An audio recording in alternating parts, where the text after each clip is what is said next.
உலகெங்கும் உள்ள கடவுள் அருள் டிவி நேரில் அனைவருக்கும் மோசஸின் அன்பான வணக்கங்கள். ஏன்னா குரு பகவான் பார்த்தீங்கன்னா வக்ர பெயர்ச்சி அடைகிறார். அதாவது கடகத்திலிருந்து மிதுனத்துக்கு பயணிக்கிறார் வக்ர பெயர்ச்சி. ஸோ இந்த பெயர்ச்சியால் என்ன மாதிரியான விஷயங்கள் நடக்கும்? ஏன்னா பார்த்தீங்கன்னா குரு பகவான் உச்சத்திலிருந்து இப்போ பார்த்தீங்கன்னா நீசத்தை நோக்கி அப்படியே ரிவர்ஸ் பயணம் போகிறார். ஸோ அப்போ மிதுனத்துக்கு போகிறார். ஸோ அப்போ இந்த காலகட்டம் என்ன மாதிரியான ஒவ்வொரு ராசிக்கு, ஏன்னா குருனாவே நம்ம என்ன சொல்லுவோம்னா ஆன்மீகம், நம்மளோட குழந்தை பாக்கியம், குலதெய்வம், தங்கம், ஃபைனான்ஷியலாக சொல்ல போனால் தங்கம், பொருளாதாரம், தனம். ஏன்னா குரு பகவான் தனக்காரகன், குழந்தைகளுக்கு அவர் தான். நம்மளோட ஆன்மீகத்தை சுட்டி காமிக்கிறது தான். நமக்கு பார்த்தீங்கன்னா சித்த மருத்துவத்தில் பார்த்தீங்கன்னா குரு நாடின்னு ஒன்று இருக்கும். குரு நாடியை பிடிச்சா எல்லா வியாதியும் சரியாயிடும். சரிங்களா? ஸோ எப்பேற்பட்ட வியாதியும் சரியாகக்கூடிய ஆற்றல் பார்த்திங்கன்னா குரு நாடிக்கு உண்டு. அந்த குரு நாடி எப்போ உற்பத்தி ஆகும்னா எப்போ ஒரு மனிதன் நோயால் அவதிப்படாலும் அந்த நேரத்தில் அந்த குரு நாடி இருக்கும். ஸோ அந்த நாடியை நம்ம தேடி கண்டுபிடிச்சி பிடிச்சாவே அனைத்து அதுதான் குரு பார்த்தால் கோடி நன்மை அப்படின்னு நம்ம முன்னோர்கள் நம்ம சொல்லியிருக்காங்க. ஆனால் நம்ம என்னென்னாக்கா வெறுமனே ஆன்மீக ரீதியாக மட்டுமே அதை பார்த்துக்கிறோம். குரு பார்த்தா கோடி நன்மை, என் ராசியை குரு பார்க்குறாரு, ஒரு நன்மையும் வரல அப்படின்ற மாதிரிலாம் நம்ம நிறைய விஷயங்களை சொல்ல கேட்டுக்கிறோம். நிறைய பேர் என் கிளைண்ட்டாக சொல்லியிருக்கேன், என்ன சார் குரு பார்த்தா கோடி நன்மை, நீங்கள் கடங்காரனாக தான் சார் இருக்கேன் அப்படின்லாம் சொல்லுவேன். ஏன்னா நம்ம குருனாவே என்னன்னு நமக்கு தெரியல. அப்புறம் எப்படி குரு நம்மளை பார்க்க முடியும்? குருனாவே உடனே நம்ம ஆன்மீகத்தில் இருக்கிறவங்க மட்டுமே குருவாக நம்ம பார்க்கணும். சரிங்களா? நமக்குள்ள ஒரு மிகப்பெரிய ஒரு குருவுடைய ஆற்றல் இருக்குது. அதுதான் சொல்லுவோம். ஏன்னா நமக்குள்ளேயே ஒரு குரு பகவான் இருக்காரு. நிறைய பார்த்தீங்கன்னா இந்த நவகிரகங்களுக்கு மட்டும்தான் பகவான் அப்படின்னு நம்ம சொல்லுவோம். நமக்கு இந்த குரு பார்த்தா கோடி நன்மையா, இல்லை குருவை எப்படி நம்மளை நோக்கி பார்க்க வைப்பது? ஏன்னா இது இயற்கையில் ஒரு நிகழ்வு. ஏன்னா பிரபஞ்சத்தில் அந்த குரு என்ற கிரகம் நகரும் போது ஏற்படக்கூடிய விஷயத்தை தான் நம்ம இப்போ சொல்கிறோம். ஆனால் இந்த குருவுடைய ஆற்றலை நம்ம கையில் மேன்மைப்படுத்திக்கும். அப்போ தான் அந்த விஷயங்கள் முழுசாக நமக்கு கிடைக்கும். சரிங்களா? இப்போது கடவுள் ஆசீர்வாதம் எல்லாருக்கும் கொடுக்குறாரு. யாருக்கும் கடவுள் என்ன சொல்ல, எல்லா கடவுளும் மனிதர்களுக்கு நிபந்தனையற்ற விஷயங்களை அள்ளி கொடுக்குறாங்க. ஆனால் சில பேரால் மட்டும்தான் அதை பெற்றுக்கொள்ள முடியுது, சில பேரால் பெற்றுக்கொள்ள முடியல.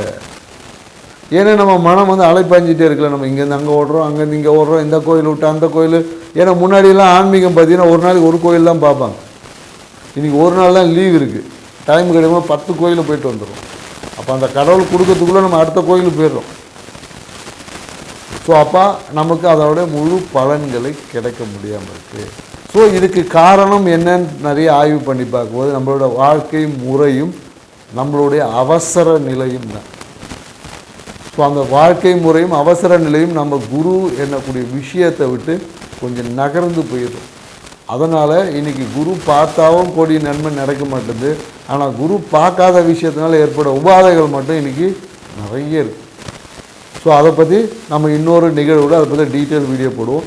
இந்த நிகழ்வு குரு வக்ரம் அடைவதால் ஒவ்வொரு ராசிக்கும் என்ன மாதிரியான பலன்களை கொடுக்க வாய்ப்புகள் இருக்குது, அந்த பலன்களை எவ்வாறு நம்ம பெற்றுக்கொள்ளலாம் அப்படின்ற விஷயத்தை தான் டீட்டெயிலாக ஒவ்வொரு ராசிக்காக பார்க்க போகிறோம்.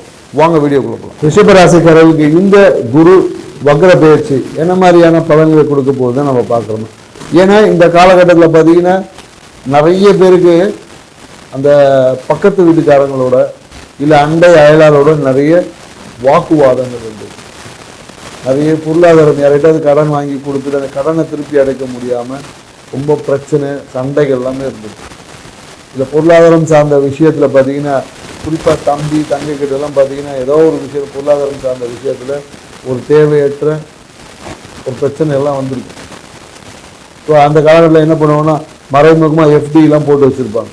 எஃப்டிலாம் போட்டு எடுத்து செலவு பண்ணக்கூடிய ஒரு காலகட்டம், மறைத்து வைத்த செல்வத்தை இந்த காலகட்டத்தில் செலவு பண்ணக்கூடிய காலகட்டமாக இருந்துச்சு. ஸோ இது எல்லாமே மாறி மீண்டும் உங்களுடைய சேமிப்பை அதிகரிக்கக்கூடிய ஒரு காலகட்டமாக இருக்குது. ஏன்னா இந்த காலகட்டம் பார்த்தீங்கன்னா உங்களுடைய லாபம் அதிகரிக்க போகுது. லாபஸ்தானத்தை குரு பார்க்குறாரு. ஸோ அதனால் என்னன்னாக்கா லாபம் அதிகமாகும். அதே போல் என்னக்கா தொழிலில் பார்த்தீங்கன்னா தொழிலில் இருந்த அந்த முடக்கம் மாறும். லாபம் அதிகமானனாலே தொழிலில் ஏற்பட்ட அந்த தடைகள் நீங்கணும் இல்லையா? ஏன்னா நிறைய பேரோட தொழில் என்னன்னாக்கா பணம் வராதனால, கேட்ட இடத்துல அந்த கடன் குறிப்பிட்ட நேரத்தில் கிடைக்காதனால, சரிங்களா, இல்லை தொழிலில் வந்து அந்த பிஸ்னஸ் பார்ட்னர்ஸ் இருப்பாங்க இல்லையா, ஸோ அவங்களோட ஒத்துழைப்பு நல்காதனால இவங்களுக்கு பார்த்தீங்கன்னா தொழில் வந்து ஏதோ ஒரு விஷயத்தை முடக்கமான மாதிரி இருக்கும். இந்த ரொட்டேஷன் பாதிச்சிருக்கும்.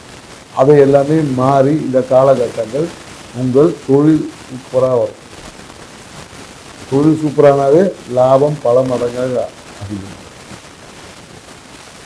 அதே போல் என்னன்னாக்கா இந்த காலகட்டத்தில் திடீர் பொருளாதார வரவுலாம் இருக்கும். அதனால சொல்லுங்கள், இந்த காலகட்டம் பார்த்தீங்கன்னா ரிஷபராசிக்கு அந்த லாட்ரி யோகம் எல்லாமே இருக்கும். ஆனால் லாட்ரி நீங்கள் வாங்கக்கூடாது. உங்கள் வாழ்க்கை துணைனா கணவன் மனைவி அவங்க கையில் கொடுத்து, இல்லை உங்கள் நண்பர் கையில் கொடுத்து, இல்லை சூழ்நிலைகளை அவங்க கையால் அப்போ அவர் நல்ல ஒரு நம்பர் லாட்ரி வாங்கி கொடு அப்படின்னு சொல்லி, குறிப்பாக என்னக்கா நீங்கள் இந்த 5ஆம் நம்பர் இல்லை 3ஆம் நம்பர் இந்த மாதிரி எண்ணம் வர மாதிரி சும்மா ஒரு லாட்ரி வாங்கி ட்ரை பண்ணி பாருங்கள்.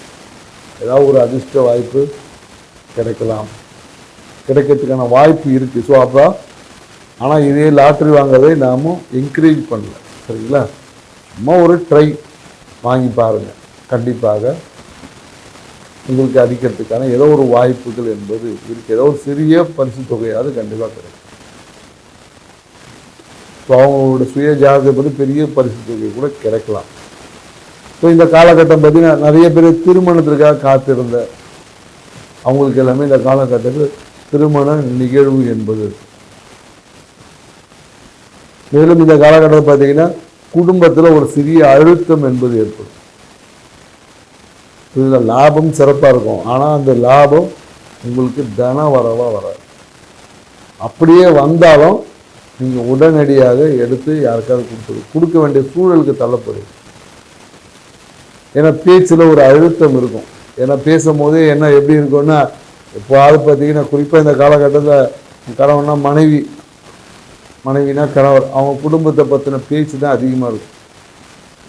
அவங்கள பற்றி ஏதாவது விஷயங்கள், அவங்க பொருளாதார அவங்க குடும்பத்தை எனக்கு இதை பண்ணலை அதை பண்ணலை, நான் எனக்கு அந்த மாதிரி கொடுத்துருப்பாங்க இந்த மாதிரி கொடுத்துருப்பாங்க, இந்த மாதிரி ஏன்னா தேவையற்ற பேச்சுக்களை முதல்ல குறைச்சிருக்கு. ஏன்னா இந்த காலகட்டம் என்னக்கா உங்கள் பேச்சே அதிர்ஷ்டத்தை இல்லாமல் போச்சு. அதான் ரிஷபராசிக்காரங்க இந்த காலகட்டத்தில் என்னக்கா பேசும்போது நல்ல விஷயங்களை பேசும், உங்களுக்கு சாதகமான விஷயங்கள், உங்கள் குடும்பத்தை மேன்மையாக்கக்கூடிய விஷயங்கள் பற்றி பேசும். ஏன்னா எப்போதும் என்னக்கா ரிஷபராசிக்காரங்க இந்த காலம் என்னக்கா குழந்தைகளோட அதிகமான எதிர்கால ஃப்யூச்சர் பிளானை பற்றி ஓவராக பேசி பேசி பேசி அதுவே போர் அடித்து குடும்பத்தில் அதுவே நிறைய ரிஷபராசிக்கார பிரச்சனையாகும். ஸோ இந்த காலகட்டமும் அந்த மாதிரியான ஒரு சூழல் இருக்கிறது.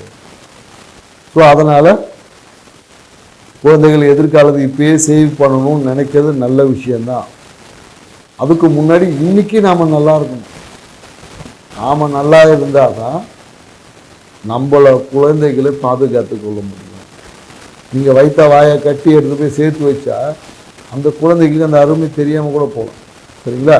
ஸோ அதனால் நீங்கள் சேமித்து வைங்க, எக்ஸஸாக இருக்கிறத சேமித்து வைங்க. வைத்த வாயை கட்டி சேமித்து வைத்தால் அந்த பணம் யாருக்குமே பிரயோஜனப்படுவதில்லை. நிறைய கிளைண்ட்டை பார்த்தேன், வைத்த வாயை கட்டி சேர்த்து வச்ச விஷயம் எல்லாமே பார்த்தீங்கன்னா தண்ட செலவு தான் ஆகும். அதே ஒரு விஷயம் நீங்கள் திருப்தியாக நல்லா சாப்பிட்டு, ஏன்னா கடவுள் உங்களுக்கு கொடுக்கறது எதுக்குன்னா நீங்கள் மகிழ்ச்சியாக இருக்கணும். அந்த மகிழ்ச்சியாக இருந்து நீங்கள் சேமிக்கக்கூடிய விஷயங்கள் உங்களுடைய மகிழ்ச்சியை பெரும் மகிழ்ச்சியாக மாற்றும். சாப்பாட்டுக்கே இருக்கும், அதை வைத்த வாயை கட்டிட்டு எடுத்து போய் சேர்த்து வச்சா என்ன போகுது? நிறைய பேரை பார்க்கலாம். இதை நிறைய கீழ்மட்டத்தில் இருக்கிறவங்க நிறைய பேர் அப்படி தான் பண்ணுவாங்க. சாப்பிடவே மாட்டாங்க, உட்காந்து சீட்டு கட்டுவாங்க, தண்டல் கட்டுவாங்க. ஃபர்ஸ்ட்டாக பார்த்தீங்கன்னா அந்த சீட்டு கட்டுற காசு எடுத்துகிட்டு போய் எங்கேயாவது ட்ரீட்மெண்ட்டுக்கு தண்ட செலவு தான் ஹாஸ்பிட்டல் செலவு தான் பண்ணியிருக்கோம். ஸோ அதனால் எப்போதும் நாம் இது எல்லா ராசிக்காரரும் நம்ம சொல்லுது, நல்லா சாப்பிட்டு திருப்தியாக இருந்து உங்களுக்கு சேமிப்பு வச்சு பாருங்க. அது கண்டிப்பாக உங்களுக்கு சுப செலவு சுப விஷயங்களுக்கு மட்டுமே பயன்படும். ஏனென்றால் ஆன்மீகம் சொல்லுது, உங்களை வருத்தி நீங்கள் செய்யக்கூடிய எந்த ஒரு விஷயமும் உங்களுக்கு நன்மையை கொடுக்காது என்பது ஆன்மீகம் நமக்கு சொல்லக்கூடிய ஒரு மிகப்பெரிய ஒரு பாடம். ஆனால் நம்ம எல்லாமே பாருங்கள், விரதம் வந்து நம்மளை வருத்தி தான் செய்யணும். எல்லாத்தையும் வருத்தி செய்யும்போது அந்த வருத்தி செய்யக்கூடிய விஷயங்கள் நம்மளுடைய மகிழ்ச்சியை ஏற்படுத்துவதில்லை. இந்த புரிதலோட இந்த குரு பயிற்சி உங்கள் வாழ்க்கை மேன்மை அடைய நீங்கள் உங்கள் வாயான குரு கவசத்தை படிங்க. வாழ்க்கை சிறப்பாக. நன்றி, வணக்கம். கடவுள் அருள் டிவியை பார்த்தமைக்க நன்றிகள். மேலும் இது போன்ற தகவல்களை தெரிந்து கொள்ள கடவுள் அருள் டிவியை சப்ஸ்கிரைப் செய்யுங்கள். மறக்காமல் பெல் ஐக்கானை கிளிக் செய்யுங்கள்.